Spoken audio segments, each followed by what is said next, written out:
नमस्कार दोस्तों। आज की कहानी है इंसाफ की दहाड़।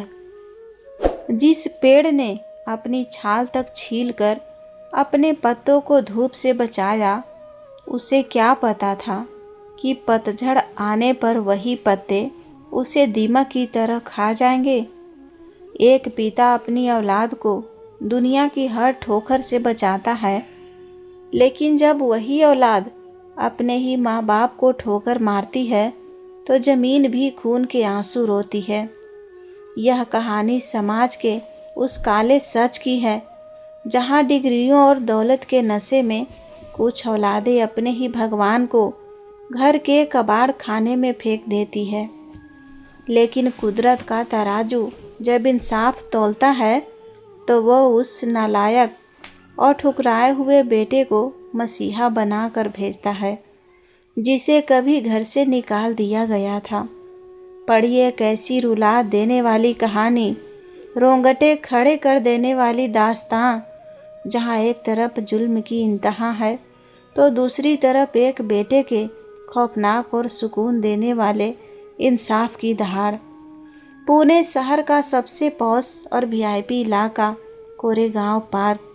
यहाँ की चौड़ी, शांत और हरे भरे पेड़ों से घिरी सड़कों के बीच एक बेहद आलीशान 3 मंजिला विला सीना ताने खड़ा था। विला के मुख्य द्वार पर इटालियन मार्बल में सुनहरे अक्षरों से खुदा हुआ था आशीर्वाद। लेकिन उस घर के इस पवित्र नाम और उसकी 4 दीवारी के अंदर पनप रहे खौफनाक सच में जमीन आसमान का फर्क था। बाहर से देखने में वो विला किसी स्वर्ग का दरवाज़ा लगता था, लेकिन अंदर से वो 2 बूढ़े और लाचार इंसानों के लिए एक जीते जागते नर्क में तब्दील हो चुका था। 70 साल के दीनानाथ जी अपनी पूरी जिंदगी एक सरकारी बैंक में महज एक साधारण क्लर्क रहे थे। उन्होंने अपनी पूरी जवानी दूसरों के लाखों करोड़ों रुपए गिनने में गुजार दी, लेकिन अपने लिए कभी एक नया कोट तक नहीं सिलाया। उनकी पत्नी 65 साल की कौशल्या देवी एक बेहद सीधी, संस्कारी और ममता की मूरत थी। उनकी साड़ियों के रंग भले ही फीके पड़ गए थे, लेकिन उनके चेहरों पर एक अजीब सा संतोष हुआ करता था। उनके 2 बेटे थे, बड़ा बेटा विक्रम और छोटा बेटा आर्यन। विक्रम बचपन से ही पढ़ाई में बहुत तेज था, लेकिन उसके अंदर एक अजीब सा घमंड और स्वार्थ भी कूट कूट कर भरा था। दीनानाथ जी ने अपने इस बड़े बेटे को डॉक्टर बनाने के लिए अपनी जिंदगी की पाई पाई जोड़ दी। जब विक्रम का एडमिशन एक बड़े मेडिकल कॉलेज में हुआ तो दीनानाथ जी ने बिना एक पल सोचे अपना इकलौता पुश्तैनी खेत भी औने पौने दाम पर बेच दिया। वो खुद घिसे हुए जूतों में मीलों पैदल चलकर दफ्तर जाते थे ताकि विक्रम के लिए महंगी मेडिकल किताबें आ सके। कौशल्या देवी ने अपने बचे खुचे गहने तक गिरवी रख दी। उनकी ये हड्डियां गलाने वाली मेहनत रंग लाई। आज विक्रम शहर का सबसे बड़ा, सबसे रईस और नामी हार्ट सर्जन बन चुका था। विक्रम की शादी भी शहर के सबसे बड़े प्राइवेट अस्पताल के मालिक की इकलौती बेटी रितिका से हुई थी। रितिका एक हाई सोसाइटी लड़की थी जिसे शुरू से ही गरीबी और मध्यम वर्गीय लोगों से सख्त नफरत थी। दूसरी तरफ उनका छोटा बेटा आर्यन था। आर्यन का पढ़ाई लिखाई में कुछ खास मन नहीं लगता था।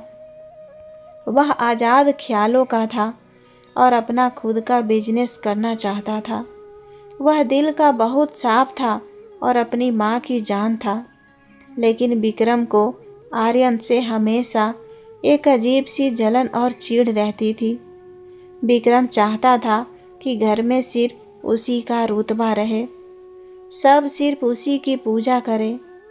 जब आर्यन महज 20 साल का था तब विक्रम ने अपने ही सगे भाई के खिलाफ एक बेहद घिनौनी और चालाकी भरी साजिश रची।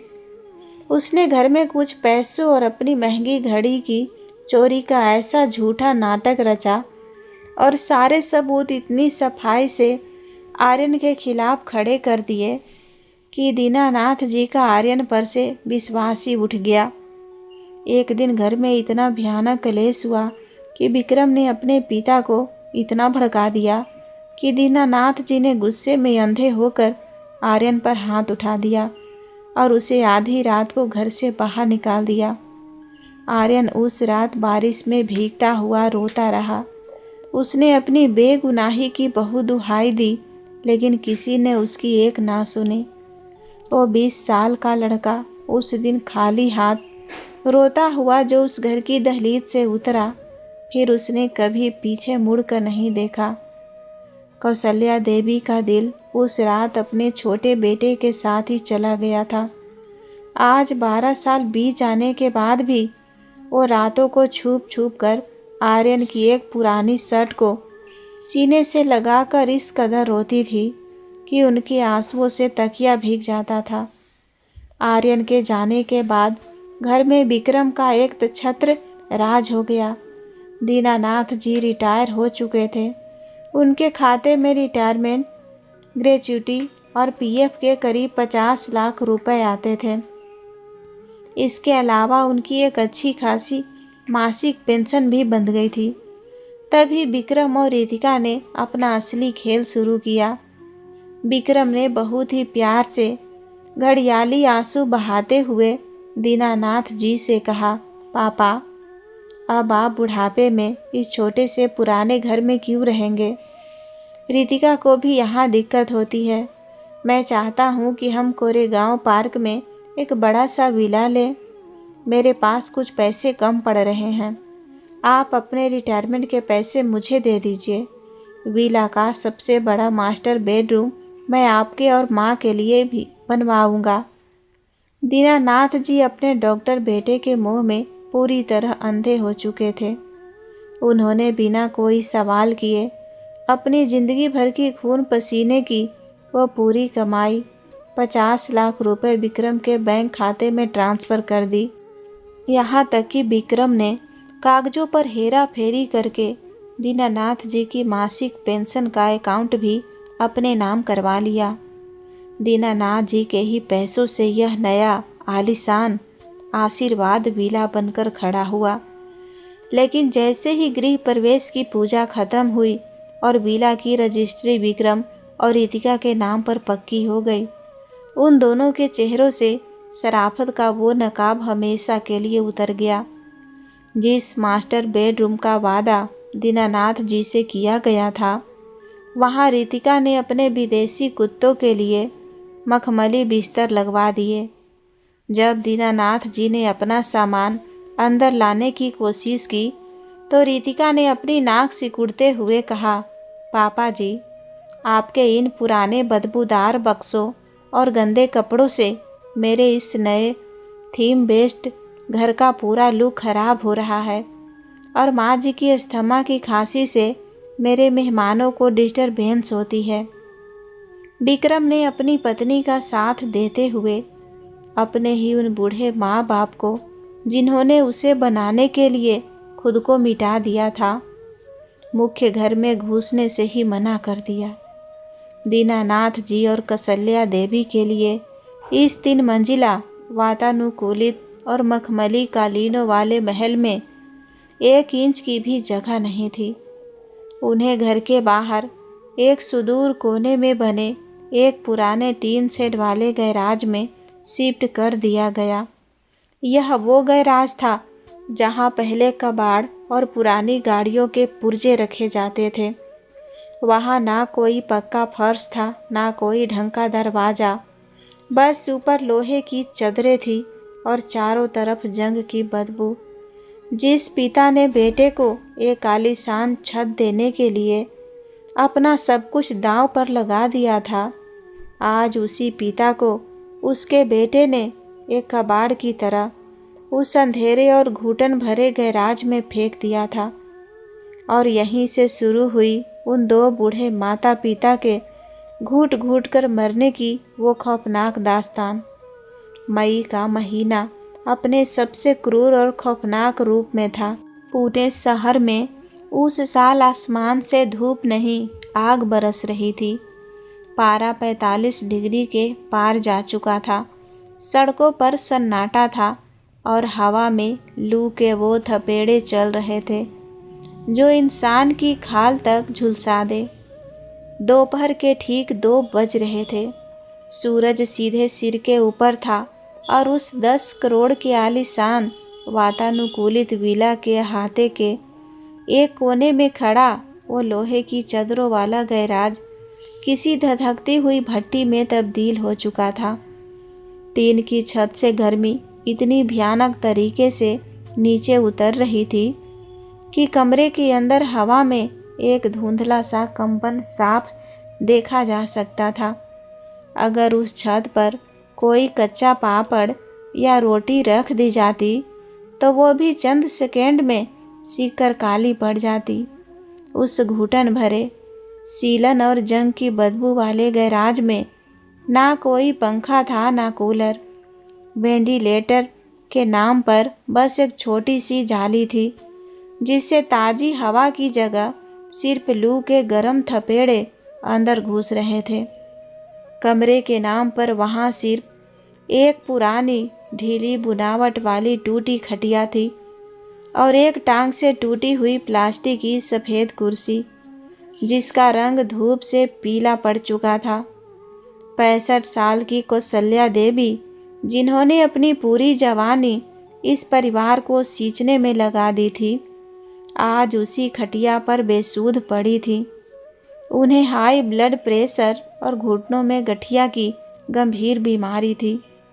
इस भयंकर गर्मी और सीधे प्रहार ने उनके कमज़ोर शरीर को आग के गोले की तरह तपा दिया था।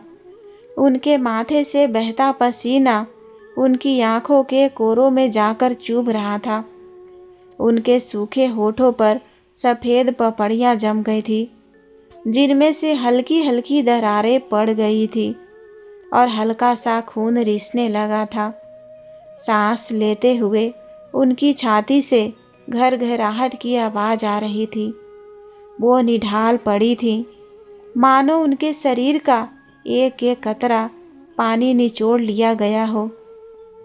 पास ही टूटी हुई प्लास्टिक की कुर्सी पर बैठे 70 साल के दीनानाथ जी खुद पसीने से तरबतर थे। उनकी पुरानी सूती बनियान पसीने से भीगकर उनके सीने से चिपक गई थी। उनके कांपते झुर्रियों वाले हाथों में कल का एक पुराना अखबार था जिसे मोड़कर वो अपनी पत्नी को लगातार हवा कर रहे थे। लेकिन अफसोस, उस बंद गैराज में हवा भी आग की लपटों जैसी महसूस हो रही थी। अखबार के हिलने से राहत नहीं, बल्कि लू की वो गर्म हवा ही कौशल्या देवी के झुलसे हुए चेहरे पर टकरा रही थी। दीनानाथ जी की अपनी आंखों के आगे गर्मी से अंधेरा छा रहा था, लेकिन उनके हाथ एक सेकेंड के लिए भी नहीं रुक रहे थे। दीनानाथ जी, कौशल्या देवी की आवाज़ उनके सूखे गले में ही कहीं चिपक कर रह गई। वो आवाज़ इतनी कमज़ोर और भराई हुई थी कि दीनानाथ जी को अपना कान उनके होठों के बिल्कुल पास ले जाना पड़ा। गला सूख रहा है मेरा, सीने में भयंकर जलन हो रही है। थोड़ा सा, बस एक घूंट ठंडा पानी मिलेगा? मटके का पानी पीकर जी घबरा रहा है मेरा, सांस अटक रही है अब। दीनानाथ जी ने झट से उठकर कोने में रखे मिट्टी के उस छोटे से मटके में हाथ डाला। उस खौफनाक गर्मी ने मटके की तासीर भी बदल दी थी। पानी सच में किसी उबलती हुई चाय की तरह गर्म हो चुका था। अगर कोई उसे पी ले तो प्यास बुझने के बजाय हलक ही छील जाए। दीनानाथ जी ने उस गर्म पानी को देखा और फिर खटिया पर तड़पती अपनी पत्नी के मुरझाए हुए चेहरे को। बेबसी का एक ऐसा समंदर उनकी आंखों में उमड़ पड़ा जिसे वो रोकर बहा भी नहीं सकते थे। तो हिम्मत मत हार कौशल्या, तो चिंता मत कर, भगवान दीनानाथ जी ने अपने आंसुओं को पीते हुए रूंधे गले से कहा, मैं अभी अंदर अपने उस बड़े घर से फ्रिज का एकदम ठंडा बर्फ़ वाला पानी लेकर आता हूँ तेरे लिए। दोपहर हो गई है, शायद विक्रम अस्पताल से घर आ गया होगा। वो मेरा ही खून है, मेरा बेटा है। अपनी माँ को एक गिलास पानी के लिए थोड़ी न मना करेगा। यह कहकर दीनानाथ जी ने गैराज के उस गर्म लोहे के दरवाजे को खोला। दरवाज़ा का हैंडल इतना गर्म था कि उनकी हथेली लाल हो गई, लेकिन उन्होंने परवाह नहीं की। हड़बड़ाहट और पत्नी की जान बचाने की फिक्र में वो अपनी फटी हुई चप्पलें पहनना भी भूल गए थे। जैसे ही उनके नंगे और खुरदुरे पैरों ने गैराज के बाहर बिछे उस सीमेंट के पेवर ब्लॉक पर कदम रखा, उनके पैरों के तलवे छंद से जल गए। दोपहर की धूप में तपता हुआ सीमेंट का वो फर्श किसी उबलते हुए तवे जैसा था। पैरों की खाल जलने की भयानक पीड़ा उनके पूरे शरीर में एक झटके की तरह दौड़ गई। उन्हें लगा जैसे किसी ने उनके पैरों के नीचे दहकते हुए अंगारे रख दिए हो। लेकिन पीछे खटिया पर तड़पती कौशल्या जी की उस प्यासी और टूटती हुई सांसों की आवाज़ के आगे दीनानाथ जी को अपने पैरों के जलने का वो दर्द बिल्कुल मामूली लगा।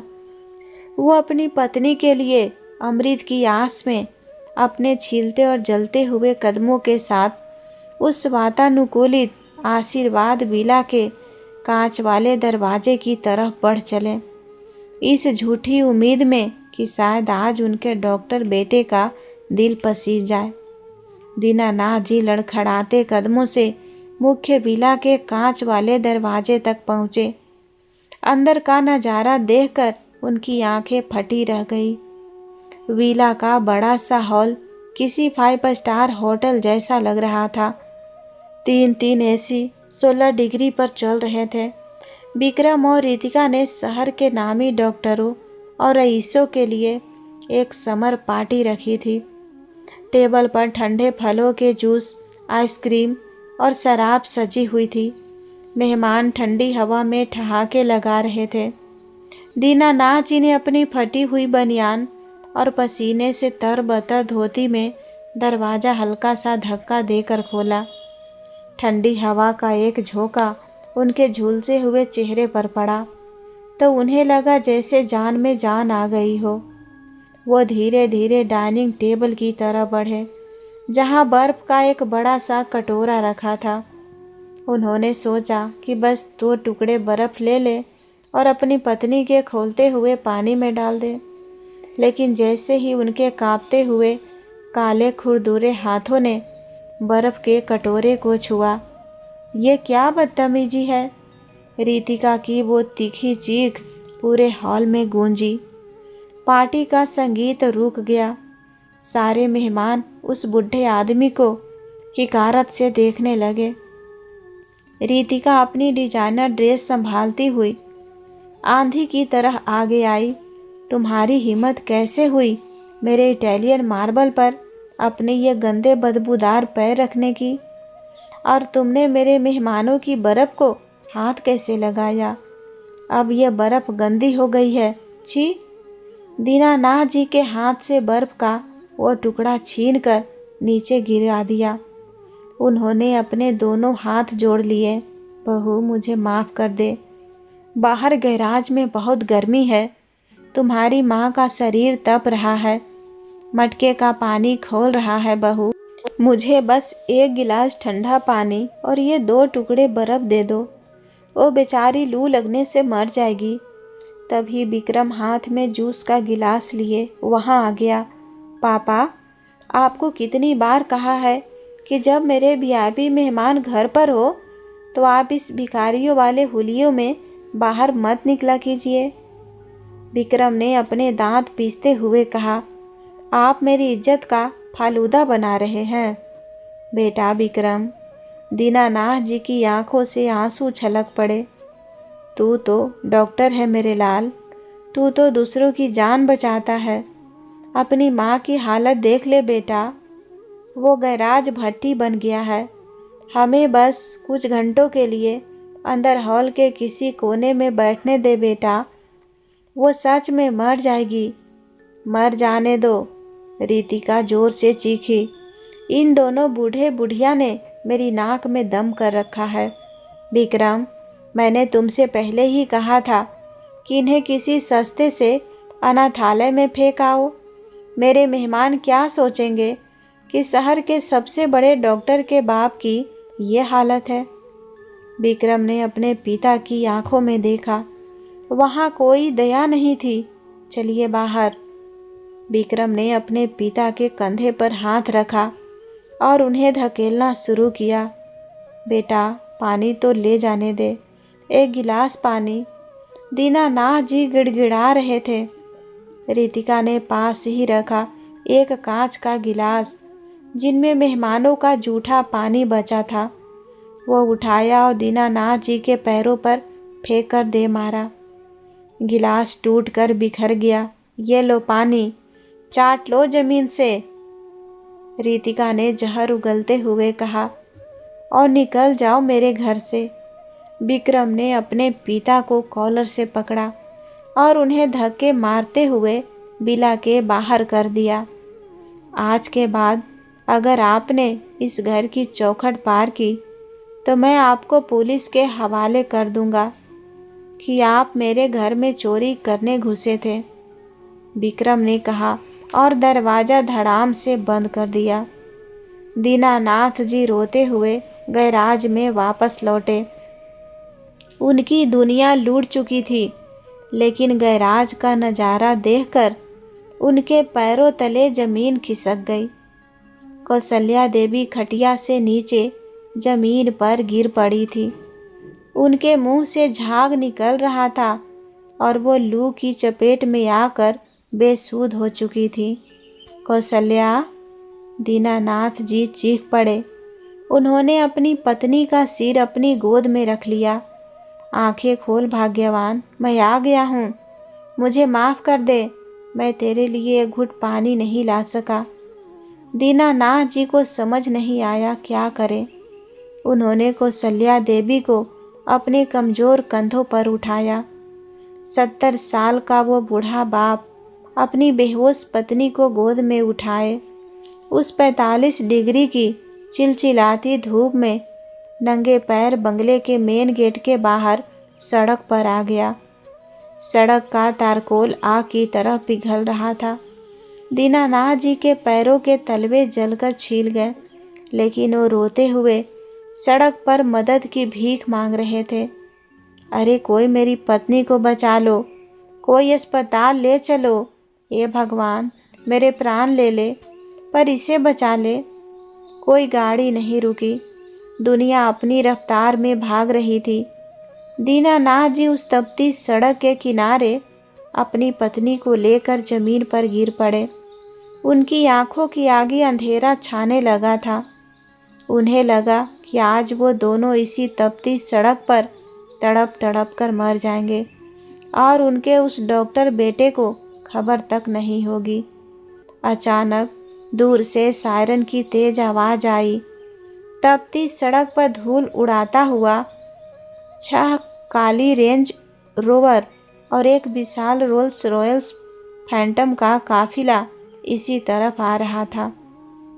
काफिला दीनानाथ जी के पास आकर एकदम से रुका। टायरों की चीख ने सन्नाटे को चीर दिया। बीच वाली रोल्स रॉयल्स का दरवाज़ा खुला। उसमें से एक 32 साल का बेहद लंबा, मजबूत और किसी हॉलीवुड हीरो जैसा दिखने वाला शख्स बाहर उतरा। उसने नेवी ब्लू रंग का बेहद महंगा 3 पीस सूट पहना हुआ था। उसकी आंखों पर काले चश्मे थे और उसके पीछे 6 बाउंसर्स खड़े थे। वो आदमी और कोई नहीं, वो नालायक बेटा आर्यन था। हाँ, वही आर्यन जिसे 12 साल पहले इस परिवार ने धक्के मार कर निकाल दिया था। वो आर्यन जो सड़कों पर सोया, जिसने ढाबों पर बर्तन धोए लेकिन अपनी मेहनत और जुनून से आज वो यूरोप की सबसे बड़ी फार्मास्यूटिकल और टेक कंपनी का मालिक आर्यन ग्रुप ऑफ इंडस्ट्रीज का चेयरमैन बन चुका था। आर्यन ने अपना चश्मा उतारा। उसकी नज़र जमीन पर पड़े उन दो कंकालों पर पड़ी। एक सेकेंड के लिए आर्यन का दिल धड़कना भूल गया। पापा, आर्यन के मुंह से निकली वो आवाज़ सुनकर दीनानाथ जी ने अपनी धुंधली आंखें खोली। उस सूट बूट वाले आदमी में उन्हें अपना वो 20 साल का भोला सा बेटा नजर आया। आर्यन, मेरा आर्यन आ गया। दीनानाथ जी फफक कर रो पड़े। आर्यन उस तपती सड़क पर अपने करोड़ों के सूट की परवाह किए बिना घुटनों के बल जमीन पर गिर पड़ा। पापा, माँ। आर्यन की आंखों से आंसुओं का सैलाब फूट पड़ा। उसने अपनी बेहोश और तपती हुई माँ को अपने चौड़े सीने से लगा लिया। यह क्या हालत हो गई है आपकी? मेरे भगवान, सड़क पर क्यों पड़े हैं? बेटा, तेरी माँ लू से मर रही है।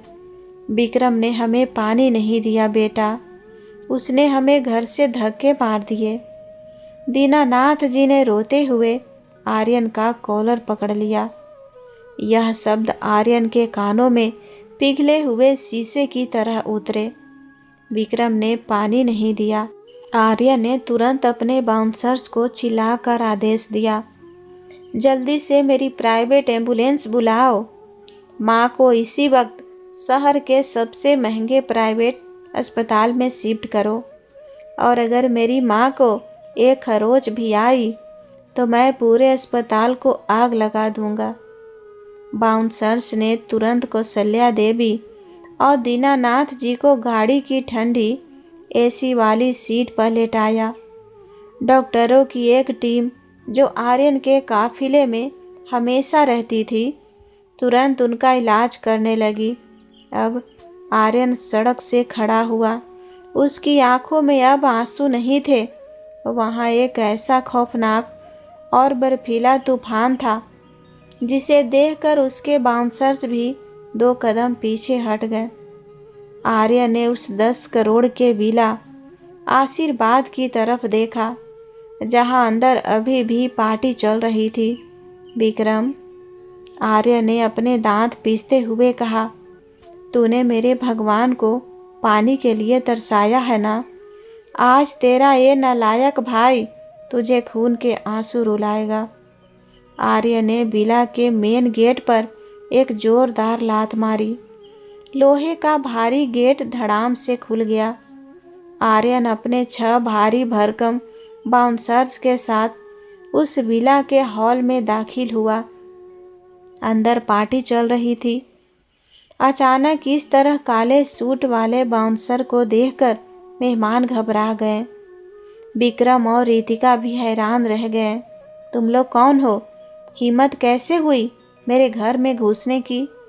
विक्रम चिल्लाया। आर्यन धीरे धीरे चलकर आगे आया। जब विक्रम ने आर्यन का चेहरा देखा तो उसके चेहरे का रंग उड़ गया। आर्यन, तू तो? हाँ, मैं।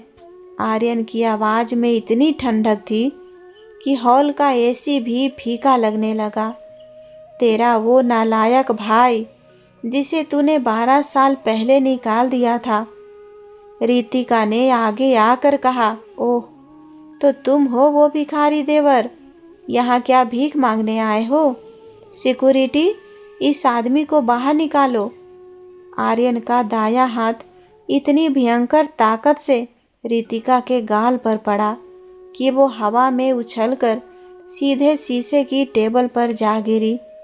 टेबल चकनाचूर हो गया और रितिका के मुंह से खून निकल आया। तेरी औकात नहीं है मेरे सामने सांस लेने की, चुड़ैल। आर्यन जोर से दहाड़ा। तूने मेरी माँ को जमीन से पानी चाटने को कहा था ना? विक्रम पागलों की तरह आगे बढ़ा। आर्यन, तूने मेरी पत्नी पर हाथ उठाया? मैं तुझे पुलिस के हवाले कर दूंगा। तू जानता नहीं मैं कौन हूँ? मैं इस शहर का सबसे बड़ा डॉक्टर हूँ। मैं संजीवनी हॉस्पिटल्स का चीफ सर्जन हूँ। आर्य ने एक खौफनाक और शैतानी हंसी हंसी। उसने अपने कोट की जेब से एक फाइल निकाली और उसे विक्रम के मुंह पर दे मारा। पढ़ इसे। डॉक्टर विक्रम, आर्य ने दहाड़ते हुए कहा। विक्रम ने कांपते हाथों से वो कागज उठाया। उन पर जो लिखा था उसे पढ़कर विक्रम को लगा जैसे उसे किसी ने 1000 वोल्ट का करंट लगा दिया हो। ये क्या है? विक्रम हकलाया। ये तेरी बर्बादी का परवाना है। आर्य ने विक्रम का कॉलर पकड़कर उसे हवा में उठा लिया। जिस संजीवनी हॉस्पिटल के मालिक की बेटी से शादी करके तू इतना घमंड कर रहा है ना, आज सुबह ही मेरी कंपनी ने उस पूरे हॉस्पिटल्स ग्रुप के 80% शेयर से खरीद लिए हैं। आज से तेरा ससुर मेरा नौकर है और तू मेरी कंपनी का एक 2 कौड़ी का एम्प्लॉय था जिसे मैंने अभी इसी वक्त पूरे मेडिकल बोर्ड से हमेशा के लिए सस्पेंड कर दिया है। तेरा मेडिकल लाइसेंस रद्द करवा दिया है। तू अब किसी जानवर का इलाज करने लायक भी नहीं बचा। पूरे हॉल में सन्नाटा छा गया। मेहमानों की सांसें रुक गई। रितिका फटी आंखों से आर्यन को देख रही थी। उसके पिता का अस्पताल बिक चुका था। और सुन, आर्य ने विक्रम को जमीन पर पटक दिया। तूने बाबूजी के पीएफ के पैसे चुराकर ये विला लिया था ना? मैंने 1 घंटे पहले ही इस विला को बैंक की नीलामी में खरीद लिया है क्योंकि तू अपने बैंक के लोन नहीं चुका पाया था। ये घर, ये दीवारें, ये एसी सब मेरा है। विक्रम जमीन पर घुटनों के बल बैठ गया। उसका सारा गुरूर, उसकी सारी डिग्रियां आज धूल में मिल चुकी थी। आर्यन भाई, मुझे माफ़ कर दे। विक्रम रोते हुए आर्यन के पैरों में गिर पड़ा। मैं अंधा हो गया था भाई, मुझे मत बर्बाद कर। मैं सड़क पर आ जाऊंगा। तू सड़क पर ही आएगा। आर्यन ने एक जोरदार लात विक्रम के सीने पर मारी। तूने मेरे भगवान को 45 डिग्री की गर्मी में टीन के गैराज में रखा। तूने मेरी माँ को पानी नहीं दिया। तूने इंसानियत बेची है विक्रम, और मैं तेरी खाल उधेड़ दूंगा। आर्य ने अपने बाउंसर्स को इशारा किया। इन दोनों को, इस विक्रम और इस रितिका को, बस इन्हीं कपड़ों में घसीटते हुए मेरे घर से बाहर निकालो और इनका सारा सामान, इनके गहने, इनका पैसा, सब कुछ जब्त कर लो। नहीं आर्यन, प्लीज़ ऐसा मत करो। रितिका रो रही थी। बाउंसर्स ने विक्रम और रितिका को कॉलर और बालों से पकड़ा और उन 50 मेहमानों के सामने जानवरों की तरह घसीटते हुए विला के बाहर उसी 45 डिग्री की तपती सड़क पर फेंक दिया। आर्यन विला के दरवाजे पर खड़ा था। आज से तुम दोनों सड़क के भिखारी हो, आर्य ने बर्फीली आवाज में कहा। अगर दोबारा मेरे माँ बाप की परछाई के आसपास भी दिखे तो मैं तुम्हें उस गट्टर में गाड़ दूंगा जहाँ से तुम्हारी लाश भी नहीं मिलेगी। आर्य ने विला का दरवाज़ा उनके मुंह पर धड़ाम से बंद कर दिया। बाहर तपती धूप में विक्रम और रितिका दहाड़े मार मार कर रो रहे थे, लेकिन अब उनके आंसुओं को पोंछने वाला कोई नहीं था। उस खौफनाक और दिल दहला देने वाले दिन को बीते अब पूरा 1 हफ्ता हो चुका था। पुणे शहर की भीड़ भाड़ और तपती गर्मी से बहुत दूर शहर की सबसे ऊंची और हरी भरी पहाड़ी की चोटी पर बने आर्यन के 500 करोड़ के किंग्स पैलेस मैंसन में एक ऐसा गहरा पवित्र और सुकून भरा सन्नाटा पसरा था, जो किसी मंदिर के गर्भगृह में होता है। इस महल की ऊंचाई सिर्फ इसकी कीमत नहीं बता रही थी, बल्कि उस खोए हुए सम्मान की गवाही दे रही थी जो आर्यन ने अपने माता पिता को वापस लौटाया था। मेंशन के सबसे बड़े और शानदार मास्टर बेडरूम में 20 डिग्री का वातानुकूलित तापमान सेट था। बाहर की झुलसा देने वाली लू और उस टीन के गैराज की भट्टी जैसी तपिश अब किसी बुरे सपने की तरह पीछे छूट चुकी थी। कमरे के बीचों बीच रखे एक विशाल, बेहद नरम और रेशमी चादरों वाले बिस्तर पर कौशल्या देवी आराम से लेटी हुई थी। उनके चेहरे पर अब लू का वो खौफनाक पीलापन, वो सूखी पपड़ियाँ और वो मौत का साया बिल्कुल नहीं था। दुनिया के सबसे बेहतरीन डॉक्टरों की टीम और 24 घंटे की देखभाल ने उनके शरीर को फिर से संवार दिया था। उनके सूखे होठों पर अब एक सुकून भरी मीठी सी चमक थी। उनके ठीक बगल में एक मखमली कुर्सी पर दीनानाथ जी बैठे थे। दीनानाथ जी के पैरों में अब वो छालों का दर्द नहीं था। वो अपने उन्हीं खुरदुरे लेकिन प्यार भरे हाथों से एक सेब को बहुत ही बारीकी से छीलकर उसके छोटे छोटे टुकड़े अपनी पत्नी के मुंह में डाल रहे थे। तभी उस विशाल कमरे का भारी नक्काशीदार महोगनी का दरवाज़ा बिना कोई आवाज़ किए बहुत ही आहिस्ता से खुला। आर्यन अंदर दाखिल हुआ, लेकिन आज उसके जिस्म पर करोड़ों की कीमत वाला वो डिजाइनर 3 पीस सूट या वो अरबपति होने का कोई गुरूर नहीं था।